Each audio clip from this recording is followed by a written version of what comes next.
ごめん、ちょっと遅くなった。コーヒーでも飲もうか. දෙවැනි ආකාරය තමයි නනි නනි තේ ඉරු උචිනි.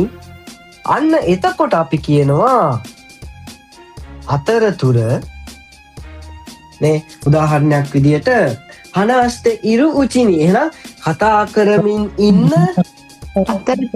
අතරතුර ආමේගා යන්දා කියලා කියනවානේ. ආමේ වැස්ස යන්දා. So, වැස්ස පෑවුවා කියන අදහසනේ. අපි කියනවා යමිමස්. මස් ෆෝම් එකකින් කියනවා යමිමස්. එහෙම නැත්නම් ඩික්ෂනරි ෆෝම් ලා යමු නේ.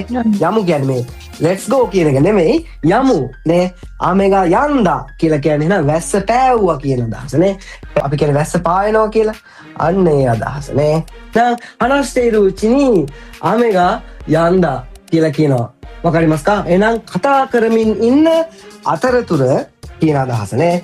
ඒ වගේම දැන් කවුරු හරි වෙනකම් බලන් ඉන්නවා. එයා චුට්ටක් පරක් වෙලා එනවා. ගොමෙන්ちょっと遅くなった. コーヒーでも飲もうかකියලා අහනවා නේද? සමාවෙන්න මම පොඩ්ඩක් පරක් වුණා. කෝපියක්වත් බොමුද? යා ඉරණයි.